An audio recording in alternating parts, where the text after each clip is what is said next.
하루에도 몇 번씩 이리 뒤집혔다 저리 뒤집혔다 아주 복잡한 양상으로 상황이 흐르고 있는데 자 우선 김태현 변호사. 네. 어느 말이 맞는 것 같습니까? 그걸 방송에서 제가 어떻게 공개적으로 얘기하겠습니까? 근데 이게 예. 좀 뭐랄까 다른 성 미투 의혹과는 좀 다른 것들이 있어요. 그러니까 네. 예를 들면 다른 것 사건들 뭐 민병두 의원도 그렇고 민병두 의원도 난 안 했다라고 하지만 구체적인 어떤 대응 반박은 없었거든요. 그냥 네. 난 안 했다 내 기억이 없다라는 예. 거고 안희정 전 지사도 그냥 합의된 관계였다 정도 뭐 이 예. 정도지 뭐 구체적인 반박은 없었어요. 근데 이번 사건은 정말 희한한 게 다른 오히려 안희정 전 지사의 김지은 씨의 어떤 인터뷰 이런 것과 비교해 봤을 때 프레시안에 처음 나왔던 피해 여성 그 여성도 주장도 굉장히 구체적입니다. 과연 아주 이걸 세밀한 아주 묘사였죠. 세밀하게 구체적인 묘사예요. 예. 그냥 한편의 소설 같은 묘사. 그런데 그것을 대응했던 정봉주 전 의원의 어떤 반박과 보도자료 기자회견 내용도 굉장히 세세합니다. 아주 시간대별로. 네, 시간대별로. 그리고 제 어떤 이런 피해자 쪽의 재반박, 그 다음에 정봉주 전 의원 측의 제재 반박까지 양측이 너무나 진술들이 나름대로 본인의 상황에서 나름대로 논리적이고 굉장히 구체적이기 때문에 네. 우리가 외부에서 봤을 때 어느 말이 맞다라고 판단하기는 굉장히 좀 어려운 측면이 있어요. 더군다나 이게 만약에 작년 일어나면 굉장히 쉽죠. 그럼 렉싱턴 호텔 딱 가서 자 예약 장부 주세요. 그렇죠. CCTV 봅시다 하면 바로 나옵니다. 어딘지 아직 그 룸 가보셨죠? 아니요. 안 가보셨어요? 예, 안 가봤어요. 뭐 갑자기 떠나한테. 아니, 왜냐면 그러면 뭐하러 가요? 아니 왜냐면 렉싱턴 호텔에 그 1층에 있는 그 식당에 우리는 밖에서 용무벌레도 밖에서 다 볼 수 있습니다. 아 그래요? 아 그러니까 저는 저는 다 보는 앞에서. 거기 있는 룸에서 식사를 한번 해본 적이 있는데 멋있어 보이지 누구랑? 않습니까? 예? 누구랑요? 아니 뭐 여러 사람들이랑 오케이. 저는 가보신 줄 알았죠. 어쨌든 어쨌든 그거 하려면 다 예약을 받습니다. 예. 그 예약 정보랑 그 CCTV 한번 보면 다 나온다는 거죠. 근데 이제 문제는 2011년이니까 예. 그 호텔 식당이 2011년 거를 가지고 있을 일이 없지 않습니까? 그렇다고 봐야죠. 네, 그러니까 이제 이게 진짜 뭐 정말 폭로전의 양상이 됐고, 근데 이제 정봉주 전 의원이 검찰에 고소라는 이 카드를 꺼내 들었습니다. 네. 그러면은 이건 수사할 수밖에 없는 거 아니겠습니까? 그럼 수사하게 되면 나오겠죠. 이게 선거 전에 나오긴 쉽지 않지만 결과가 누가 되든 한쪽은 치명타를 입는 거죠. 이렇게 예. 되면. 김수민 평론가는 어떻게 보세요? 예, 수사에 들어가겠지만 수사로 밝혀질까 이것도 저는 좀 의문스러워요. 처음에 이제 정 전 의원이 렉싱턴 호텔 자체를 간 적이 없다 그 즈음에 그렇게 밝혔을 때는 이거 어쩌면은 어느 쪽이 옳든 간에 쉽게 가려지겠다라는 그런 예감을 가졌는데 이게 뭐 서로 간에 계속해서 이제 주장이 엇갈리고 그리고 확증이 아무것도 없습니다. 물증이 예. 증언하고 주장밖에 없는 거예요. 그러면은 그때 뭐 CCTV라든가 말씀하셨던 대로 그런 어느 시각에 어디에 있었다 이걸 증명할 수 있는 객관적 장치와 증거가 없는 이상은 수사를 해도 나오지 않을 수도 있고 이게 또 다른 어떤 사회 논점을 남길 수도 있다. 양쪽 다 어떻게 보면은 무죄 추정주의를 우리가 적용해줘야 되거든요. 예. 근데 둘 중에 한 명은 거짓말하고 있는데 양쪽에 다 무죄 추정주의를 적용해야 된다. 그러면 어떻게 특히나 또 정 전 의원은 현직 정치인으로서 이제 자리에 도전하는 입장이고 그럼 저 사람이 자리에 도전한다 했을 때 유죄가 입증되지 않았으니 그냥 무죄라고만 할 것이냐. 그렇게 치면 또 만약에 피해 호소인이 진짜로 피해자라면 어떡할 것이냐. 근데 이걸 증명할 수 있는 건 없다. 이채로 그냥 끝나버린다면 또 다른 사회적인 굉장히 복잡한 딜레마가 있는 쟁점이 생겨나지 않을까 싶어요. 이 사법적으로 들어가게 되면 말이죠.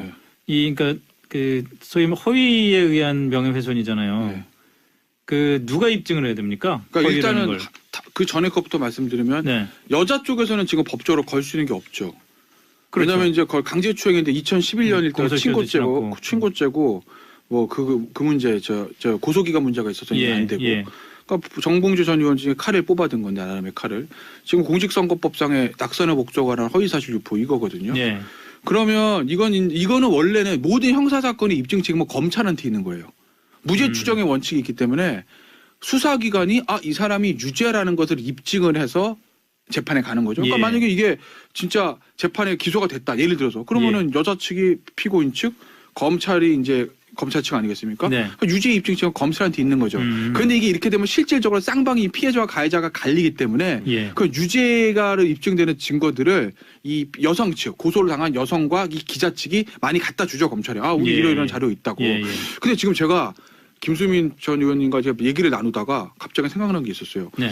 이 렉싱턴 호텔은 사실은 사설 기관이 호텔이잖아요. 그러니까 네. 3, 4개월이면 없애버린다고요, 카메라. 네. 근데 이거 제가 진짜 궁금한 게 예를 들어 이제 방범 카메라 같은 거 있지 않습니까? 올림픽 대로를 이런 데 다니다 보면 속도 위반 카메라도 있고 또 방범 자료 취집하는 뭐 있겠죠, 카메라도 있어요. 예. 그런 거는 보존 기간이 얼마나 되죠? 그것도 그렇게 이렇게 7년 이러지는 않지 그러진 않을까요? 않을까요? 네. 왜냐하면 참뭐 제가 하드디스크 지금- 용량이 있는데. 예, 제가 지금 생각이 난 건데 근데 결국 민구팍 씨하고 정봉주 전 의원 간의 의견이 갈리는 게 하계동 을지병원 거기가 예. 그러니까 정봉주 전 의원 옛 지역구 바로 옆입니다. 하계동 어. 을지병원이요. 그 을지병원에서 렉싱턴 호텔까지 왔다라는 거 아니겠어요? 네. 그러니까 그때 한 40분 정도 걸렸다는 거고 저 정봉주 민국파 씨 증언은 정봉주 전 의원은 야 무슨 축지법이냐 이런 얘기까지 합니다. 네. 네. 그러니까 당시에 아마 그게 오려면 동부간선도로를 타고 그래서 쫙 와가지고 성수대교 쪽에서 올림픽대로 타고 빠졌을 거예요 여의도 예, 쪽으로. 예. 수많은 카메라들이 있거든요. 방범 카메라도 있고 그게 사실 보존기한이 경찰청에서 관리하는 것이기 때문에 만약 서버 같은데 저장이 돼 있다고 하면 그거 보면 어디 하나에 찍혀 있겠죠. 그게 7년이 될까? 안 될 것 같은데. 그렇겠죠? 그래도 제가 여쭤보는 거예요. 혹시 근데 네. 그걸 뭐 김성준 앵커한테 여쭤본다고 답이 바로 나올 수 있는 건 아니에요. 저보다 뭐 많이 아실 것 같아가지고. 혹시 근데 이제 말이죠. 취재 현장에서 뭐 그런 거 안 하셨나 해서. 그 오늘 고소를 했는데 정작 그 피해를 입었다고 주장한 그 분을 고소를 한 게 아니라 네. 그걸 처음 보도한 기자들을 고소를 했어요. 네. 이건 어떤 계산이라고 봐야 되나요? 일단은 피해 호소인을 특정하기가 어렵기 때문에 이 좀 고소 대상에서 일단은 뺀 게 아닌가. 그러니까 명원이 빼겠다라는 거는 특정할 수가 없으니까. 네, 지켜봐야 되겠고 특정할 수 없는 부분이 있고 뭐 혹시나 또 어떤 뭐 상황의 변경이라든가 예. 뭐 피해자의 심경의 뭐 변경이라든가 여러 가지 피해 호소인이죠. 예, 그런 것들을 감안했을 수 있는데 일단은 정 전 의원의 오늘 고소는 어떤 나를 무고하게 몰았다 자체에 대한 고소라기보다는 네. 팩트 체크에 책임을 다하지 않고 보도했다라고 하는 그러니까 언론에 대한 고소 차원이라고 봐야 되겠죠. 그래서 이 자체를 가지고 그러면 피해 호소인을 왜 고소를 하지 않느냐? 뭐 의심스럽다 이렇게 얘기할 이유는 없는 것이고 일단 네. 언론에 대한 대응이다 이렇게 봐야겠죠. 저는 일단 피해를 주장하는 여성 일단은 그렇게 표현하는 게 맞을 것 같아요. 왜냐하면 확실히 밝혀진 게 뭐 아니니까. 물론 그렇죠. 그죠? 예. 피해를 주장하는 여성 측을 자극하지 않으려는 건 아니겠나. 왜냐하면 특정은 됐을 거예요. 정확히 뭐 왜냐하면 정봉주 전 의원의 보도 자료들을 보면 야 그 피해 여성 A 씨는 그 기자하고 대학 동창이다. 그리고 낙검수 모임 팬이어서 모임에 몇 번 왔었다는 얘기는 대충 누군지는 안다는 얘기 것이거든요.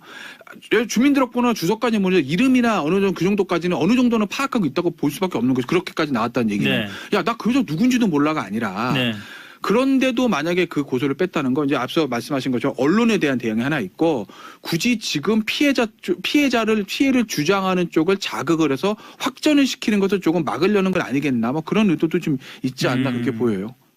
그리고 그 피해자를 그 무료 변론해주겠다고 나온 박훈 네. 변호사 누군지 아세요? 박훈 변호사 유명하신 분이죠. 뭐 영화 예. 부러진 화살의 실제 모델로 알려져 있고 예. 노동조합 쪽에서 주로 일을 하시면서 진보 성향의 투쟁하는 변호사로 알려져 있습니다. 근데 이분이 이제 얼마 전에 고 김광석 씨 타살 의혹에 대해서 이제 부인이었던 서혜순 씨한테 이제 타살 의혹이 제기되지 않았습니까? 예. 그때 그 타살 의혹을 이상호 기자가 제기를 했는데 그렇죠. 그 맞은편에서 등장해서 서혜순 씨를 변호하는 그 역할로 나서신 분이고 이분이 보니까 이제 이분 입장에서는 박훈 변호사 입장에서는 이상호 기자나 또 정봉주 전 의원이나 또 그 주변에 있는 사람들이나 음모론의 유포자들이고 생사람 잡는 사람들이다라고 보고 있는 것 같아요. 근데 저는 예 그래서 이 박훈 변호사의 어떤 변호사로서의 누군가를 변호하겠다라고 하는 의지는 인정하지만은 이분도 조금 정치 진영 논리를 갖고 있는 건 아닌가 예 그런 생각도 좀 들긴 합니다. 저도 모르는 분은 아닌데 좀 돈키호테 기질이 있으신 분이고 예, 좋게 얘기하면 이제 불의를 보면 못 참는 예, 그런 예. 성격의 분이시죠. 지금 그 말씀 중에 그 다음 코너 이 코너 바로 다음에 할 추적 사건 사고 추전을 위해서 배상훈 교수님이 기다리고 계시는데 스튜디오 마침 밖에 오셨군요. 경찰의 주요 도로 카메라 자료는 오래 보존을 안 한답니다. 자 그럼 그것도 없습니다 이제. 그러면 진짜 진술에 의할 수밖에 네. 없겠네요. 이거야 참 아이고. 자 박수현 충남도지사 예비 후보에 대한 얘기를 한번 넘어가겠습니다. 아니 이 더불어민주당 공직선거 후보자 검증위원회가 이 박수현 후보자가 적격인지를 재심사하기 위해서 국민 배심원단을 구성한다? 뭐 이런 걸 검토하고 있다고 그러는데 네. 어떻게 보세요? 이게 국민 배심원단이 결정할 일인가요? 그러니까 이걸 왜 아니 저는 왜 이거를 국민 배심원단에 저는 하는지 국민들이 이걸 어떻게 판명합니까? 두 사람 얘기 갖다 놓고서는 무슨 뭐 수사권이 있는 것도 아니고 그렇잖아요. 만약에 수사권이 있어서 예를 들어서요. 우리가 재판에서 국민 배심원단 꾸리는 거 나름대로 검찰의 수사를 통해 가지고 어느 정도 수사 자료와 증거적 기록이 나와 있고 거기에 대한 어떤 법정이라는 특정한 공간에서 변호인들의 변론을 듣고 검찰의 공소 내용들을 듣고 그리고 판단하는 거 아니겠습니까? 네. 근데 이건 사실은 그럴 수 있는 내용이 아니잖아요. 그렇죠. 예를 들어서 민주당에서 국민 배심원단 꾸려서 자 얘기를 해봅시다라고 하면 박수현 전 대변인 나와서 얘기를 하겠습니다만 의혹을 제기한 그 전 부인 측에서 구리 민주당까지 가서 그걸 할 이유가 없거든요. 예, 그 예. 사람들 입장에서는. 그러니까 저는 왜 이걸 이렇게 하는지 이해를 할 수 없고 저 민주당에서 봤을 때 본인들이 어느 정도 소명 관계를 들어보고 사실관계 여부를 떠나서 네. 이게 만약에 무리가 있다. 예를 들어서 안희정 전 지사의 문제와 완전히 결은 다르고 전혀 성질은 다른 것이지만 그것에 와서 증폭돼서 만약에 충남도 선거를 비롯한 다른 지방선거에 영향 끼칠 것 같다라고 하면 후보자가 박탈하면 되는 거고 그게 아니다. 이건 순전히 사생활 문제고 그리고 범죄도 아니고 그리고 이건 아직 논란의 여지가 있는 거다. 박수현 전 대변인 억울하다라고 하면 그대로 경선 진행하면 되는 거 아니겠습니까?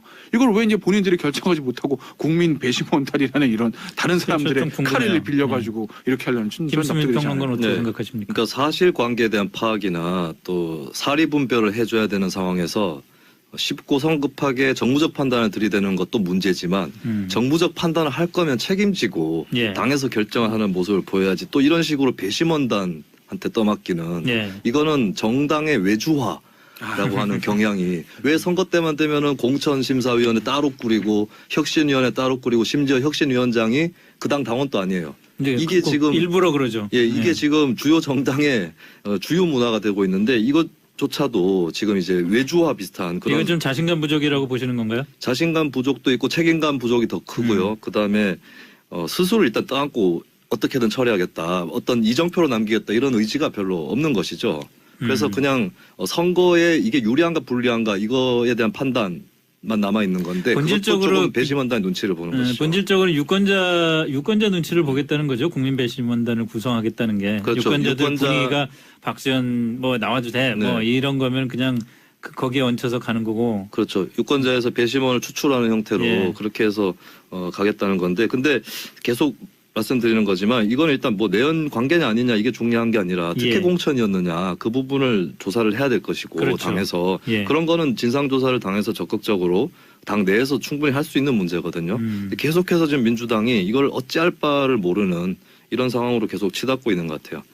저런 정서가 있는 거 아닌가요? 박수현 전 청와대 대변인은 살려주고 싶은데 국민 여론이 좀 무섭고 그러니까 그래서 좀 여론이 좀 대신 살려주기를 바라는 게 민주당의 생각 아닌가 저도 싶기도 한데. 그걸 모르겠어요. 이게 차도살인을 하려는 건지 음. 아니면 바람막이를 만들어 주는 건지. 예.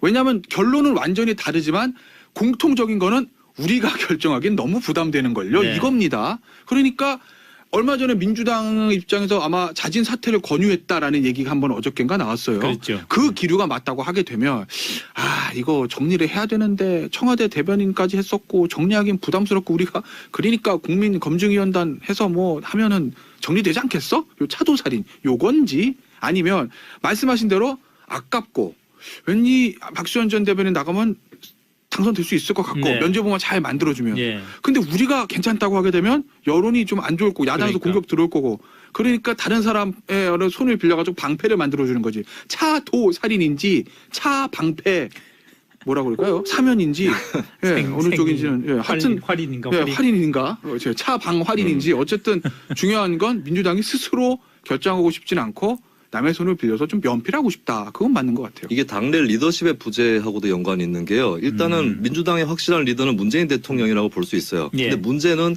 문재인 대통령이 이제 대통령 중심제 체제에서 네. 청와대에 계신 분이기 때문에 당내에 잘못 이렇게 개입을 하게 되면 더군다나 공천 관련된 거는 굉장히 위험한 거죠. 예, 그렇죠. 그래서 그렇다면 누가 할 것이냐 예. 이 문제가 남는데 잘 기억을 더듬어 보면 이런 문제를 아주 과감하게 심지어는 너무 지나친 정무적 판단으로 해결했던 것은 지난번에 총선 때 독특한 그 캐릭터를 갖고 있는 나이 많으신 김종인 전 의원이었어요. 그분 아닌 다른 캐릭터가 이걸 소화할 수 있는 사람이 별로 없고 김종인 전 의원 또 정권을 위임받아가지고 예 아까 외주화 말씀을 제가 예. 드렸지만 그런 형태로 일시적으로 했던 행위거든요. 아. 근데 이걸 감당할 수 있는 리더십이 민주당에 없어요. 추미애 대표도 거기까지는 안 가고 있다고 볼 수 있고 그래서 결국에는 이게 리더십 문제가 또 그분 중심에 있는 거죠. 국회의원직도 내던지셨는데 다시 공천심사위원장으로 영입을 하거나 그럴 수는 없을까요?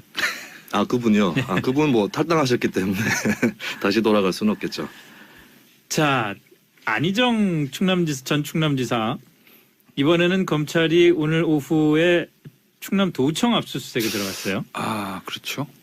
19명 정도 인력이 투입돼서 압수수색을 했는데 지금 그 서울의 안전지사 사무실도 한 사흘인가 나흘 동안 뒤졌잖아요. 예. 근데 이번 충남도청에 가서 또 뭘 뒤질 수가 있을까요? 글쎄요, 충남도청 지금 압수수색 영장에 혐의를 지금 뭐로 적었는지 모르겠는데 예. 만약에 이제 갑자기 이름이 생각나네. 위력에 의한 간음이나 예, 고소장이나 그거로만 만약에 했다고 하게 되면 그러면 아무래도 가해자로 지목되는 사람도 충남도청에서 일했던 사람이고 피해 여성도 충남도청에서 일하면서 지금 거기서 보좌했던 사람 아니겠습니까? 네. 아마 업무 일지나 아마 그 두 사람의 관계를 좀 유추해 볼 수 있는 여러 가지 어떤 자료들이 혹시 남아있지 않을까 해서 충남도청 압수수색하는 거 아닌가 싶어요. 일단 현재까지는. 물론 조금 더 나가면 뭐 오늘 아침에 뭐 이제 동아일보죠. 거기 단독 보도했던 그런 그 오피스텔을 네. 그 오피스텔을 제공했던 안희정 전 지사의 친구 네. 애가 건설회사가 뭐 충남도 광급공사를 많이 땄다. 그래서 뭐 그것이 문제 있지 않냐 이런 보도가 한 번 있었는데 그것까지 지금 수사하기는 아직은 너무 나간 것이기 때문에 그런 거는 별건 수사 아닌가요? 아 근데 만약 혐의가 있다고 하면 이제 영장에 기재를 하죠. 근데 아직까지 그 영장에 그렇게 되면 뇌물인데 그게 기재됐다는 보도는 없거든요. 예, 예. 그러니까 순수하게 일단은 안희정 전 지사하고 김지은 씨의 그 관계를 파악하기 위한 압수수색을 봐야 되겠죠. 안희정 전 지사 문제 대책위원회에서는 안 전 지사에게 추가로 피해를 봤다는 제보도 뭐 들어오고 있다 이렇게 얘기를 네. 하더라고요. 뭐 제보야 근데 계속 들어올 수 있는 예, 거니까요. 예. 뭐 지금 현재 제보가 들어오고 있다는 사실만으로 뭐 더 피해자가 있다라고 단정 지을 수는 없겠고요. 계속해서 더 지켜봐야 될 부분이 될 테고 저는 이제 그 압수수색 얘기 나왔지만은 네, 네. 검찰 수사 이상으로 주목이 되는 거는 이제 법리 공방입니다. 그러니까 아까 말씀하셨던 위력에 의한 간음 이것이 이제 아주 직접적이고 굉장히 폭력적인 물리력이 없는 것이기 때문에 예. 굉장히 애매모호한 영역이 생길 수가 있거든요. 예, 예. 그래서 이것들을 어떻게 재판부에서 또 처리할 것이냐 이 부분도 좀 관심이 가는 대목입니다. 그렇죠. 한번 지켜봐야 될 것 같습니다. 아 지금 네. 제가 기사를 잠시 네. 보니까 여기도 압수수색했네요. 관사. 관사도 예. 네, 관사는 좀 오히려 좀 더 의미가 있겠네요. 왜냐하면 관사에 사실은 안정적 혼자 생활했다는 거 아니겠습니까? 예, 예. 그럼 그 와중에서 그 김지은 씨와 어떤 관계를 유추해서 흔적이 남아있을 가능성도 있기 때문에 네. 뭐 관사 압수수색은 좀 의미가 있겠네요. 네, 그리고 지금 보니까 압수수색한 거는 역시 여성 아동 범죄 조사부고 검찰 관계자 이렇게 얘기했다는 거죠. 현재는 성범죄에 집중하고 있다. 그러니까 아까 오피스텔에 제공한 건설 회사의 관급 공사 수주 이거는 아직은 아니라는 거죠. 전혀 아직은. 네. 알겠습니다. 자, 다음 순서로 넘어가겠습니다. 정의당과 민주평화당이 공동 교섭단체 구성에 한 걸음 뭐 그 정도 안 남은 거 아닌가 싶습니다. 정의당이 민주평화당이 제안한 이 공동 원내 교섭단체 구성안을 적극 추진하기로 했습니다. 이렇게 되면 뭐 민주평화당은 원했던 거고 정의당도 하기로 했으니까 이제 구성까지 갈 가능성이 굉장히 높은 상황이 됐는데 김수민 평론가는 어떻게 네. 보세요? 이 두 정당의 정당이 손을 잡는다는 거. 저는 정체성이 다른 정당이 원내교섭단체를 공동으로 구성하는 게 틀렸다고 보지는 않습니다. 아, 필요에 의해서 할 수 있는 거고 네. 예전에 뭐 우리 DJP 연합이라는 예. 사례도 있었듯이 꼭 정체성이 원래 정체성이 다르니까 또 연합을 하는 거거든요.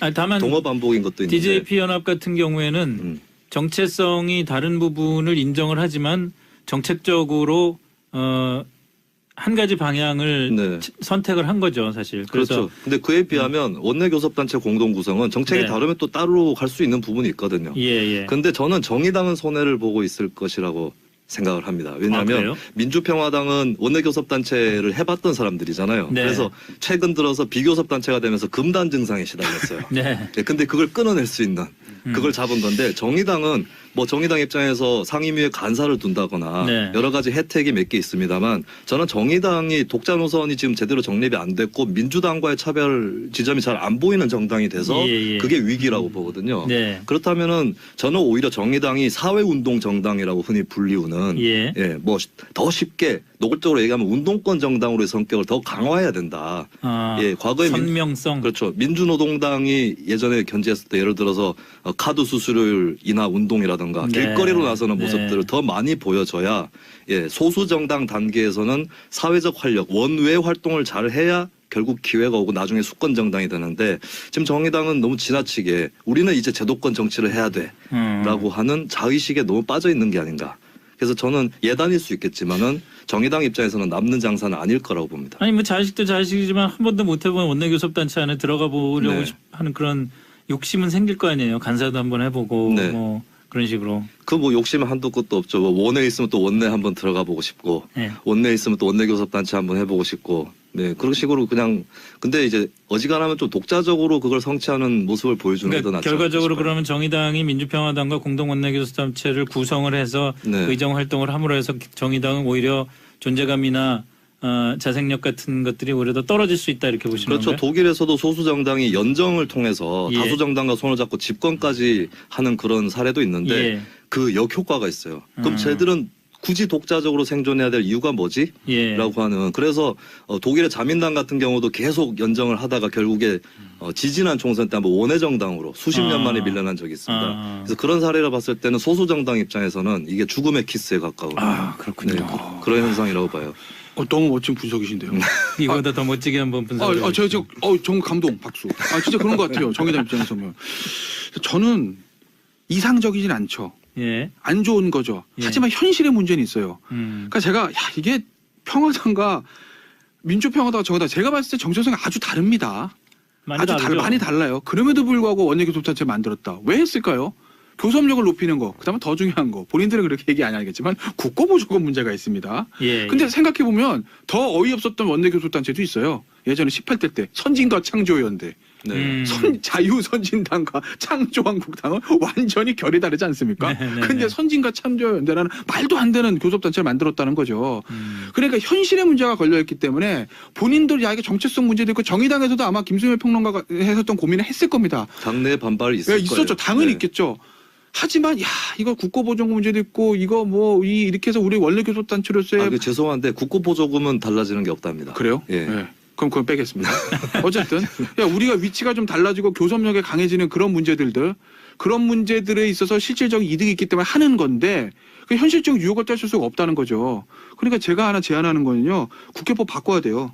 원내교섭단체 2개 이상 못하게. 왜냐면 2개 이상 못하게. 그러니까 여러 정당이 합쳐서 원내교섭단체 하나 만드는 공동교섭단체 조항을 저는 없애는 게 맞다고 보는 게 왜냐면 저는 없애려면은 네. 의석수 기준을 좀 완화해서 낮춰주는 것도 같이 해야 될 거라고 봐요. 오히려 차라리 십석적으로. 그게 낫죠. 네. 오히려 차라리 그렇게 해서 왜냐면 차라리 열석이로 낮추든지 그렇게 해서 유권자의 뜻을 그대로 받들게 해야지 차라리 합당을 하면 얘기가 다릅니다. 합당을 하면 우리 둘이 다르지만 이렇게 합쳐서 하나의 정당으로 정당 가겠습니다. 정책을 정하는 그렇죠. 거니까. 근데 이거 교섭단 필요에 따라서 붙었다 떨어졌다 아니겠습니까? 무슨 조립식 로봇도 아니고 나 그렇게 보여요. 그리고 그 피해자를 그 무료 변론해주겠다고 나온 박훈 네. 변호사 누군지 아세요? 박훈 변호사 유명하신 분이죠. 뭐 영화 예. 부러진 화살의 실제 모델로 알려져 있고 예. 노동조합 쪽에서 주로 일을 하시면서 진보 성향의 투쟁하는 변호사로 알려져 있습니다. 근데 이분이 이제 얼마 전에 고 김광석 씨 타살 의혹에 대해서 이제 부인이었던 서혜순 씨한테 이제 타살 의혹이 제기되지 않았습니까? 예. 그때 그 타살 의혹을 이상호 기자가 제기를 했는데 그랬죠. 그 맞은편에서 등장해서 서혜순 씨를 변호하는 그 역할로 나서신 분이고 이분이 보니까 이제 이분 입장에서는 박훈 변호사 입장에서는 이상호 기자나 또 정봉주 전 의원이나 또 그 주변에 있는 사람들이나 음모론의 유포자들이고 생사람 잡는 사람들이다라고 보고 있는 것 같아요. 근데 저는 그래서 이 박훈 변호사의 어떤 변호사로서의 누군가를 변호하겠다라고 하는 의지는 인정하지만은 이분도 조금 정치 진영 논리를 갖고 있는 건 아닌가 그런 생각도 좀 들긴 합니다. 저도 모르는 분은 아닌데 좀 돈키호테 기질이 있으신 분이고 좋게 얘기하면 이제 불의를 보면 못 참는 그런 성격의 분이시죠. 지금 그 말씀 중에 그 다음 코너 이 코너 바로 다음에 할 추적 사건 사고 추전을 위해서 배상훈 교수님이 기다리고 계시는데 마침 스튜디오 밖에 오셨군요. 네. 경찰의 주요 도로 카메라 자료는 오래 보존을 안 한답니다. 자, 그럼 그것도 없습니다 이제. 그러면 진짜 진술에 의할 수밖에 네. 없겠네요. 이거야 참 아이고. 자, 박수현 충남도지사 예비 후보에 대한 얘기를 한번 넘어가겠습니다. 아니 이 더불어민주당 공직선거 후보자 검증위원회가 이 박수현 후보자가 적격인지를 재심사하기 위해서 국민 배심원단을 구성한다? 뭐 이런 걸 검토하고 있다고 그러는데 네. 어떻게 보세요? 이게 국민 배심원단이 결정할 일인가요? 그러니까 이걸 왜 아니 저는 왜 이거를 국민 배심원단에 저는 하는지 국민들을 이걸 어떻게 판명합니까? 두 사람 얘기 갖다 놓고서는 무슨 뭐 수사권이 있는 것도 아니고 그렇잖아요. 네. 만약에 수사권이 있어서 예를 들어서요. 우리가 재판에서 국민 배심원단 꾸리는 건 나름대로 검찰의 수사를 통해 가지고 어느 정도 수사 자료와 증거적 기록이 나와 있고 거기에 대한 어떤 법정이라는 특정한 공간에서 변호인들의 변론을 듣고 검찰의 공소 내용들을 듣고 그리고 판단하는 거 아니겠습니까? 네. 근데 이건 사실은 그럴 수 있는 내용이 아니잖아요. 그렇죠. 예를 들어서 민주당에서 국민 배심원단 꾸려서 자 얘기를 해봅시다라고 하면 박수현 전 대변인 나와서 얘기를 하겠습니다만 의혹을 제기한 그 전 부인 측에서 구리 민주당까지 가서 그걸 할 이유가 없거든요. 예, 그 예. 사람들 입장에서는. 그러니까 저는 왜 이걸 이렇게 하는지 이해를 할 수 없고 저 민주당에서 봤을 때 본인들이 어느 정도 소명 관계를 들어보고 사실관계 여부를 떠나서 네. 이게 만약에 무리가 있다. 예를 들어서 안희정 전 지사의 문제와 완전히 결은 다르고 전혀 성질은 다른 것이지만 그것에 와서 증폭돼서 만약에 충남도 선거를 비롯한 다른 지방선거에 영향 끼칠 것 같다라고 하면 후보자가 박탈하면 되는 거고 그게 아니다. 이건 순전히 사생활 문제고 그리고 범죄도 아니고 그리고 이건 아직 논란의 여지가 있는 거다. 박수현 전 대변인 억울하다라고 하면 그대로 경선 진행하면 되는 거 아니겠습니까?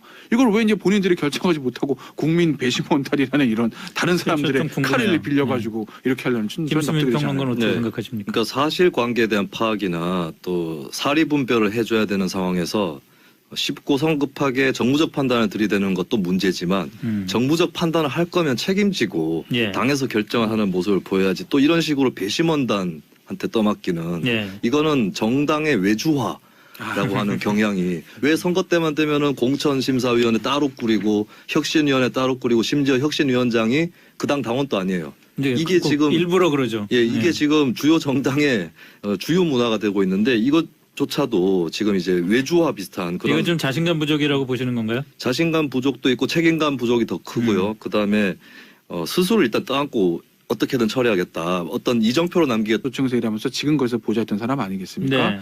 아마 업무 일지나 아마 그 두 사람의 관계를 좀 유추해 볼 수 있는 여러 가지 어떤 자료들이 혹시 남아있지 않을까 해서 충남도청 압수수색하는 거 아닌가 싶어요. 일단 현재까지는. 물론 조금 더 나가면 뭐 오늘 아침에 뭐 이제 동아일보죠. 거기 단독 보도했던 그런 그 오피스텔을 네. 그 오피스텔을 제공했던 안희정 전 지사의 친구 네. 얘가 건설회사가 뭐 충남도 광급공사를 많이 땄다. 그래서 뭐 그것이 문제 있지 않냐 이런 보도가 한 번 있었는데 그것까지 지금 수사하기는 아직은 너무 나간 것이기 때문에 그런 그건 거는 별건 수사 아닌가요? 근데 만약 혐의가 있다고 하면 이제 영장에 기재를 하죠. 근데 아직까지 그 영장에 그렇게 되면 뇌물인데 그게 기재됐다는 보도는 없거든요. 예, 예. 그러니까 순수하게 일단은 안희정 전 지사하고 김지은 씨의 그 관계를 파악하기 위한 압수수색으로 봐야 되겠죠. 안희정 전 지사 문제 대책위원회에서는 안 전 지사에게 추가로 피해를 봤다는 제보도 뭐 들어오고 있다 이렇게 얘기를 네. 하더라고요. 뭐 제보야 근데 계속 들어올 수 있는 예, 거니까요. 예. 뭐 지금 현재 제보가 들어오고 있다는 사실만으로 뭐 더 피해자가 있다라고 단정 지을 수는 없겠고요. 계속해서 더 지켜봐야 될 부분이 될 테고 저는 이제 그 압수수색 얘기 나왔지만은 네, 네. 검찰 수사 이상으로 주목이 되는 거는 이제 법리공방입니다. 그러니까 아까 말씀하셨던 위력에 의한 간음 이것이 이제 아주 직접적이고 굉장히 폭력적인 물리력이 없는 것이기 때문에 예. 굉장히 애매모호한 영역이 생길 수가 있거든요. 예, 예. 그래서 이것들을 어떻게 재판부에서 또 처리할 것이냐 이 부분도 좀 관심이 가는 대목입니다. 그렇죠. 한번 지켜봐야 될 것 같습니다. 지금 네. 제가 기사를 잠시 네. 보니까 여기도 압수수색했네요. 관사. 관사도 예. 네, 관사는 좀 오히려 좀 더 의미가 있겠네요. 왜냐하면 관사에 사실은 안정적 혼자 생활했다는 거 아니겠습니까? 예, 예. 그럼 그 와중에서 그 김지은 씨와 어떤 관계를 유추해서 흔적이 남아있을 가능성도 있기 때문에 네. 뭐 관사 압수수색은 좀 의미가 있겠네요. 음. 네, 그리고 지금 보니까 압수수색한 거는 역시 여성아동범죄조사부고 검찰 관계자 이렇게 얘기했다는 거죠. 현재는 성범죄에 집중하고 있다. 그러니까 아까 오피스텔을 제공한 건설 회사의 관급 공사 수주 이거는 아직은 아니라는 거죠. 전혀 아직은. 네, 알겠습니다.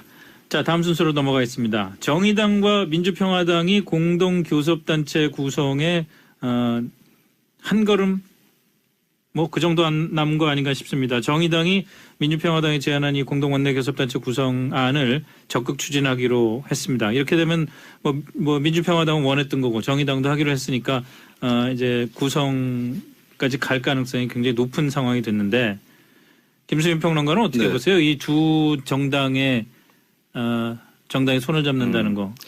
저는 정체성이 다른 정당이 원내교섭단체를 공동으로 구성하는 게 틀렸다고 보지는 않습니다. 아, 필요에 의해서 할 수 있는 거고 네. 예전에 뭐 우리 DJP 연합이라는 예. 사례도 있었듯이 꼭 정체성이 원래 정체성이 다르니까 또 연합을 하는 거거든요. 다만 동어 반복인 것도 있는데. DJP 연합 같은 경우에는 음. 정체성이 다른 부분을 인정을 하지만 정책적으로 한 가지 방향을 네. 선택을 한 거죠, 사실. 그래서 그렇죠. 근데 그에 비하면 원내교섭단체 공동 구성은 정책이 네. 다르면 또 따로 갈 수 있는 부분이 있거든요. 예. 근데 저는 정의당은 손해를 보고 있을 것이라고 생각을 합니다. 왜냐하면 그래요? 민주평화당은 원내교섭단체를 해봤던 사람들이잖아요. 네. 그래서 최근 들어서 비교섭단체가 되면서 금단 증상에 시달렸어요. 네. 네, 근데 그걸 끊어낼 수 있는 그걸 잡은 건데 정의당은 뭐 정의당 입장에서 상임위에 간사를 둔다거나 네. 여러 가지 혜택이 몇 개 있습니다만 저는 정의당이 독자 노선이 지금 제대로 정립이 안 됐고 민주당과의 차별 지점이 잘 안 보이는 정당이 돼서 예. 그게 위기라고 보거든요. 네. 그렇다면은 저는 오히려 정의당이 사회운동 정당이라고 흔히 불리우는 예. 뭐 더 쉽게 노골적으로 얘기하면 운동권 정당으로의 성격을 더 강화해야 된다. 예, 과거에 선명성 하루에도 몇 번씩 이리 뒤집혔다 저리 뒤집혔다 아주 복잡한 양상으로 상황이 흐르고 있는데 자 우선 김태현 변호사 네. 어느 말이 맞는 것 같습니까? 그걸 방송에서 제가 어떻게 공개적으로 얘기하겠습니까? 근데 이게 예. 좀 뭐랄까 다른 성 미투 의혹과는 좀 다른 것들이 있어요. 그러니까 네. 예를 들면 다른 것 사건들 뭐 민병두 의원도 그렇고 민병두 의원도 난 안 했다라고 하지만 구체적인 어떤 대응 반박은 없었거든요. 그냥 네. 난 안 했다 내 기억이 없다라는 예. 거고 안희정 전 지사도 그냥 합의된 관계였다 정도 뭐 이 예. 정도지 뭐 구체적인 반박은 없었어요. 근데 이번 사건은 정말 희한한 게 다른 오히려 안희정 전 지사의 김지은 씨의 어떤 인터뷰 이런 것과 비교해 봤을 때 프레시안에 처음 나왔던 피해 여성 그 여성도 주장도 굉장히 구체적입니다. 과연 아주 이걸 세밀한 아주 묘사였죠. 세밀하게 구체적인 묘사예요. 예. 그냥 한편의 소설 같은 묘사. 그런데 그것을 대응했던 정봉주 전 의원의 어떤 반박과 보도자료 기자회견 내용도 굉장히 세세합니다. 아주 시간대별로. 네, 시간대별로. 그리고 제 어떤 이런 피해자 쪽의 재반박, 그 다음에 정봉주 전 의원 측의 제재 반박까지 양측이 너무나 진술들이 나름대로 본인의 상황에서 나름대로 논리적이고 굉장히 구체적이기 때문에 네. 우리가 외부에서 봤을 때 어느 말이 맞다라고 판단하기는 굉장히 좀 어려운 측면이 있어요. 더군다나 이게 만약에 작년 일어나면 굉장히 쉽죠. 그럼 렉싱턴 호텔 딱 가서 자 예약 장부 주세요. 그렇죠. CCTV 봅시다 하면 바로 나옵니다. 그 어딘지 아직 그 룸 가보셨죠? 아니요. 안 가보셨어요? 예, 안 가봤어요. 뭐 갑자기 또 나한테. 아니, 왜냐면- 그러면 뭐하러 가요? 아니 왜냐면 렉싱턴 호텔에 그 1층에 있는 그 식당에 우리는 밖에서 용무벌레도 밖에서 다 볼 수 있습니다. 아 그래요? 아, 그러니까 남들 다 저는 보는 앞에서. 거기 있는 룸에서 식사를 한번 해본 적이 있는데 아, 멋있어 보이지 누구랑? 않습니까? 예? 누구랑요? 아니 뭐 여러 사람들이랑 예. 오케이. 저는 가보셨는 줄 알았죠. 어쨌든 예. 어쨌든 그거 하려면 다 예약을 받습니다. 예. 그 예약 정보랑 그 CCTV 한번 보면 다 나온다는 거죠. 근데 이제 문제는 2011년이니까 예. 그 호텔 식당이 2011년 거를 가지고 있을 일이 없지 않습니까? 그렇다고 봐야죠. 네, 그러니까 이제 이게 진짜 뭐 정말 폭로전의 양상이 돼 있고, 근데 이제 정봉주 전 의원이 검찰에 고소라는 이 카드를 꺼내 들었습니다. 네. 그러면은 이건 수사할 수밖에 없는 거 아니겠습니까? 그럼 수사하게 되면 나오겠죠. 이게 선거 전에 나오긴 쉽지 않지만 결과가 누가 되든 한쪽은 치명타를 입는 거죠. 이렇게 예. 되면. 김수민 근데- 평론가는 어떻게 보세요? 예, 수사에 들어가겠지만 수사로 밝혀질까 이것도 저는 좀 의문스러워요. 처음에 이제 정 전 의원이 렉싱턴 호텔 자체를 간 적이 없다 그 즈음에 그렇게 밝혔을 때는 이거 어쩌면은 어느 쪽이 옳든 간에 쉽게 가려지겠다라는 그런 예감을 가졌는데 이게 뭐 서로 간에 계속해서 이제 주장이 엇갈리고 그리고 확증이 아무것도 없습니다. 물증이 예. 증언하고 주장밖에 없는 거예요. 그러면은 그때 뭐 CCTV라든가 말씀하셨던 대로 그런 어느 시각에 어디에 있었다 이걸 증명할 수 있는 객관적 장치와 증거가 없는 이상은 수사를 해도 나오지 않을 수도 있고 이게 또 다른 어떤 사회 논점을 남길 수도 있다. 양쪽 다 어떻게 보면은 무죄 추정주의를 우리가 적용해줘야 되거든요. 예. 근데 둘 중에 한 명은 거짓말하고 있는데 양쪽에 다 무죄 추정주의를 적용해야 된다. 그러면 어떻게 특히나 또 정 전 의원은 현직 정치인으로서 이제 자리에 도전하는 입장이고 그럼 저 사람이 자리에 도전한다 했을 때 유죄가 입증되지 않았으니 그냥 무죄라고만 할 것이냐. 그렇게 치면 또 만약에 피해 호소인이 진짜로 피해자라면 어떡할 것이냐. 근데 이걸 증명할 수 있는 건 없다. 이채로 그냥 끝나버린다면 또 다른 사회적인 굉장히 복잡한 딜레마가 있는 쟁점이 생겨나지 않을까 싶어요. 이 사법적으로 들어가게 되면 말이죠. 네. 이 그러니까 그 소위 허위에 의한 명예훼손이잖아요. 네. 그 누가 입증을 해야 됩니까? 그러니까 허위라는 일단은 걸. 그 전에 것부터 말씀드리면 네. 여자 쪽에서는 지금 법적으로 걸 수 있는 게 없죠. 이런 의지가 별로 없는 것이죠. 그래서 음. 그냥 선거에 이게 유리한가 불리한가 이거에 대한 판단만 남아 있는 건데 본질적으로 그것도 조금 배심원단의 눈치를 보는 것이죠. 본질적으로 유권자 눈치를 보겠다는 거죠. 국민 배심원단을 구성하겠다는 게 그렇죠. 유권자들 유권자- 분위기가 박수현 뭐 나와도 돼. 뭐 네. 이런 거면 그냥 거기에 얹혀서 가는 거고. 그렇죠. 유권자에서 배심원을 추출하는 형태로 예. 그렇게 해서 가겠다는 건데 근데 계속 말씀드리는 거지만 이건 일단 뭐 내연 관계냐 아니냐 이게 중요한 게 아니라 특혜 예. 공천이었느냐 그 부분을 조사를 해야 될 것이고 그렇죠. 당에서 예. 그런 거는 진상 조사를 당에서 적극적으로 당 내에서 충분히 할 수 있는 문제거든요. 계속해서 지금 민주당이 이걸 어찌할 바를 모르는 이런 상황으로 계속 치닫고 있는 것 같아요. 저런 정서가 있는 거 아닌가요? 박수현 전 청와대 대변인은 살려주고 싶은데 국민 여론이 좀 무섭고 그러니까 그래서 좀 여론이 좀 대신 살려주기를 바라는 게 민주당의 생각 아닌가 저도 싶기도 한데. 그걸 모르겠어요. 이게 차도 살인을 하려는 건지 음. 아니면 바람막이를 만들어 주는 건지. 예. 왜냐하면 결론은 완전히 다르지만 공통적인 거는 우리가 결정하기엔 너무 부담되는 걸요. 네. 이겁니다. 그러니까 얼마 전에 민주당 입장에서 아마 자진 사퇴를 권유했다라는 얘기가 한번 어저께인가 나왔어요. 그렇죠. 그 기류가 맞다고 하게 되면 이거 정리를 해야 되는데 청와대 대변인까지 했었고 정리하기엔 부담스럽고 우리가 그러니까 국민 검증위원단 해서 뭐 하면은 정리되지 않겠어? 요 차도살인 요건지 아니면 말씀하신 대로 아깝고 왠지 박수현 전 대변인 나가면 당선될 수 있을 것 같고 네. 면죄부만 잘 만들어주면 예. 근데 우리가 괜찮다고 하게 되면 여론이 좀 안 좋을 거고 야당에서 그러니까. 공격 들어올 거고 그러니까 다른 사람의 손을 빌려가지고 방패를 만들어주는 거지. 차도 살인인지 차 방패 뭐라고 그럴까요? 사면인지 어느 쪽인지는 하여튼 활인인가 활인인가 차방 활인인지 어쨌든 중요한 건 민주당이 스스로 결정하고 싶진 않고 남의 손을 빌려서 좀 면피하고 싶다. 그건 맞는 것 같아요. 이게 당내 리더십의 부재하고도 연관이 있는 게요. 일단은 민주당의 확실한 리더는 문재인 대통령이라고 볼 수 있어요. 예. 근데 문제는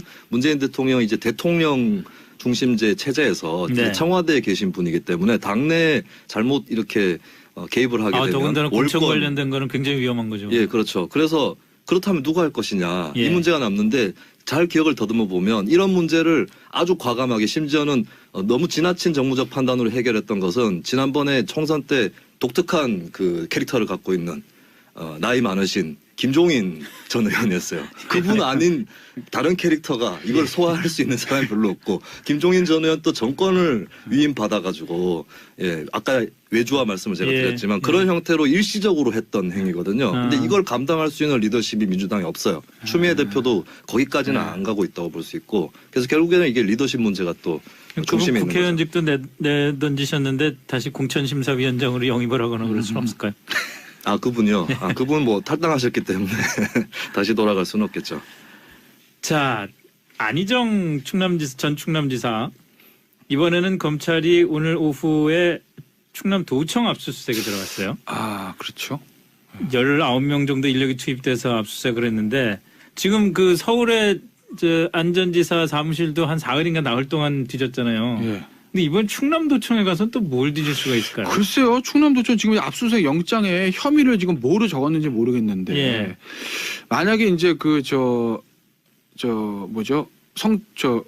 갑자기 이름이 생각나네. 위력에 의한 간음이나 예, 고소장이나 그거로만 만약에 했다고 하게 되면 그러면 아무래도 가해자로 지목되는 사람도 충남도청에서 일했던 사람이고 피해 여성도 충남 그렇죠. 왜냐하면 이제 그걸 강제추행인데 2011년일 때 공소시효도 지났고. 친고죄고 뭐 그 문제 저 고소기간 문제가 있어서 이게 안 되고. 예. 그러니까 정봉주 전 의원 중에 칼을 뽑아든 건데 나름의 칼을 지금 공직선거법상의 낙선을 목적으로 한 허위사실 유포 이거거든요. 예. 그러면 이거는 원래는 모든 형사 사건의 입증 책임은 검찰한테 있는 거예요. 무죄 추정의 원칙이 있기 때문에 수사기관이 이 사람이 유죄라는 것을 입증을 해서 재판에 가는 거죠. 그러니까 예. 만약에 이게 진짜 재판에 기소가 됐다. 예를 들어서 그러면은 여자 측이 피고인 측, 검찰이 이제 검찰 측 아니겠습니까? 네. 그러니까 유죄 입증 책임은 검찰한테 있는 거죠. 그런데 이게 이렇게 되면 실질적으로 쌍방이 피해자와 가해자가 갈리기 때문에 예. 그 유죄가 입증되는 증거들을 이 여성 측, 고소를 당한 여성과 이 기자 측이 많이 갖다 주죠, 검찰에. 우리 예. 이런 자료 있다고. 예. 예. 근데 지금 제가 김수민 전 의원님과 제가 얘기를 나누다가 갑자기 생각난 게 있었어요. 네. 이 렉싱턴 호텔은 사실은 사설기관이 호텔이잖아요. 그러니까 네. 3, 4개월이면 없애버린다고요, 카메라. 네. 근데 이거 제가 진짜 궁금한 게 예를 들어 이제 방범 카메라 같은 거 있지 않습니까? 올림픽 대로를 이런 데 다니다 보면 속도 위반 카메라도 있고 또 방범 자료 취집하는 뭐 있겠죠, 카메라도 있어요. 예. 그런 거는 보존 기간이 얼마나 되죠? 그것도 그렇게 이렇게 7년 이러진 그러진 않지 않을까요? 않을까요? 네. 왜냐하면 뭐 제가 하드디스크 지금- 용량이 있는데. 예, 제가 지금 생각이 난 건데 근데 결국 민구팍 씨하고 정봉주 전 의원 간의 의견이 갈리는 게 하계동 을지병원 거기 예. 가니까 정봉주 전 의원 옛 지역구 바로 옆입니다. 하계동 아. 을지병원이요. 그 을지병원에서 렉싱턴 호텔까지 왔다라는 거 아니겠어요? 네. 그러니까 그때 한 40분 정도 걸렸다는 거고 저 정봉주 민국파 씨 증언은 정봉주 전 의원은 야 무슨 축지법이냐 이런 얘기까지 합니다. 네. 네. 그러니까 당시에 아마 그게 오려면 동부간선도로를 타고 그래서 쫙 와가지고 성수대교 쪽에서 올림픽대로 타고 빠졌을 거예요 여의도 예, 쪽으로. 예. 수많은 카메라들이 있거든요. 방범 카메라도 있고 그게 사실 보존기한이 경찰청에서 관리하는 것이기 때문에 만약 서버 같은데 저장이 돼 있다고 하면 그거 보면 어디 하나에 찍혀 있겠죠. 그게 7년이 될까? 안 될 것 같은데. 그렇겠죠? 그래서 제가 여쭤보는 거예요. 혹시 근데 네. 그걸 뭐 김성준 모르시는 앵커한테 여쭤본다고 답이 바로 나올 수 있는 건 아니에요. 저보다 뭐 많이 아실 것 같아가지고. 혹시 근데 이제 말이죠. 취재 현장에서 뭐 그런 거 안 하셨나 해서. 그걸 고소를 하는데 정작 그 피해를 입었다고 주장한 그 분을 고소를 한 게 아니라 네. 그걸 처음 보도한 기자들을 고소를 했어요. 네. 이건 어떤 계산이라고 봐야 되나요? 일단은 피해 호소인을 특정하기가 어렵기 때문에 이 좀 고소 대상에서 일단은 뺀 게 아닌가. 그러니까 영원히 빼겠다라는 거는 특정할 수가 없으니까. 네, 지켜봐야 되겠고 특정할 수 없는 부분이 있고 뭐 혹시나 또 어떤 뭐 상황의 변경이라든가 예. 뭐 피해자의 심경의 뭐 변경이라든가 여러 가지 피해 호소인이죠. 예, 그런 것들을 감안했을 수 있는데 일단은 정 전 의원의 오늘 고소는 어떤 나를 무고하게 몰았다 자체에 대한 고소라기보다는 네. 팩트 체크에 책임을 다하지 않고 보도했다라고 하는 그러니까 언론에 대한 고소 차원이라고 봐야 되겠죠. 그래서 이 자체를 가지고 그러면 피해 호소인을 왜 고소를 하지 않느냐? 뭐 의심스럽다 이렇게 얘기할 이유는 없는 것이고 일단 네. 언론에 대한 대응이다 이렇게 봐야겠죠.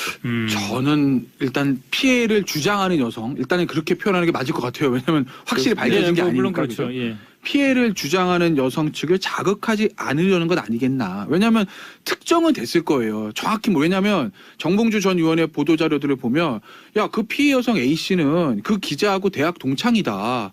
그리고 낙검수 모임 팬이어서 모임에 몇 번 왔었다는 얘기는 대충 누군지는 안다는 얘기 것이거든요. 주민등록번호 주소까지 모르 이름이나 어느 정도 그 정도까지는 어느 정도는 파악하고 있다고 볼 수밖에 없는 것이 그렇게까지 나왔다는 얘기는 네. 야 나 그 여자 누군지도 몰라가 아니라 네. 그런데도 만약에 그 고소를 뺐다는 건 이제 앞서 말씀하신 것처럼 언론에 대한 대응이 하나 있고 굳이 지금 피해를 주장하는 쪽을 자극을 해서 확전을 시키는 것을 조금 막으려는 건 아니겠나 뭐 그런 의도도 좀 있지 않나.